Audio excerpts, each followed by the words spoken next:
این فیلم آوازی گنجشک‌ها نام دارد. کارگردان ایرانی مجید مجیدی فیلم آوازدارش را در تالار کینوتئاتر زبونیسا پخش میکند. آوازی گنجشک‌های مجید مجیدی سال 2008 جایزه خرس نقرگی برای بهترین بازیگر مرد در 58مین دوره جشنواره فیلم برلین را صاحب شده است. قهرمان اصلی آن کریم ناممرد است که برای پیدا کردن روزی خود به مردیکاری می رود ولی نمی تواند آزادانه کار کند. زیر تحقیر و تنگروی دیگر مردیکاران قرار می گیرد.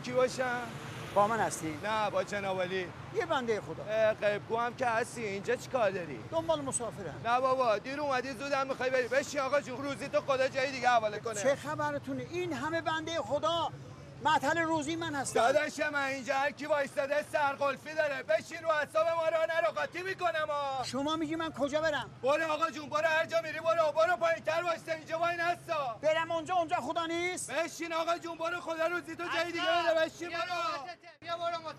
فیلم آوازی گنجشک‌ها یکی از 7 فیلم است که در دایره هفته سینمای ایران در تاجیکستان نمایش داده می شود. حالا نگاه کن.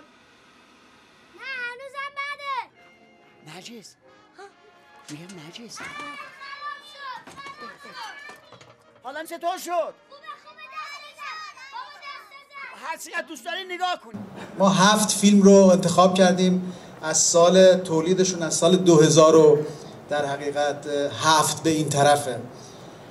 3 تا از این فیلم هایی که ما انتخاب کردیم، آواز گنجشک ها مال مجید مجیدی، یه حب قند رضای میرکریمی و امروز باز هم رضای میرکریمی نمایندگان ایران در جایزه اسکار بودند. اولین فیلمی که آواز گنجشک‌ها نام داشت و یک فیلم بسیار مؤثر است. سوژه هایی که در فیلم هستند بیانگر آن هستند که ما فرهنگ مشترک داریم و این بسیار باعث خوشنودی است.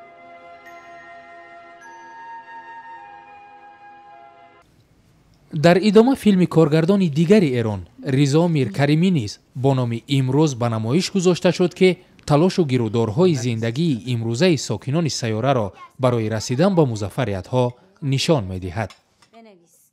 خانم دیکته رو نمیگی. پس چی؟ خانم این لباس خیلی بهتون میاد. خیلی فیلم‌های دیدنی هستند، خیلی تربیوی هستند و مهمتر از همه باز برای سینماگران تاجیک نمونه‌های خیلی بلند، نمونه خیلی حرفه‌ای فیلمسازی است که من گمان میکنم همکارای تاجیک از همکاران ایرانیشان درسی عبرت، درسی همکسبی، درسی حرفه‌ایت با دیدن این فیلم ها به خودشان میبردارند.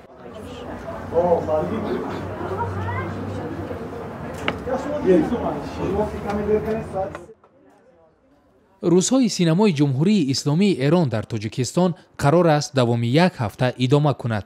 همه فیلم ها در کینوتئاتر زبونیسا نمایش داده می شوند.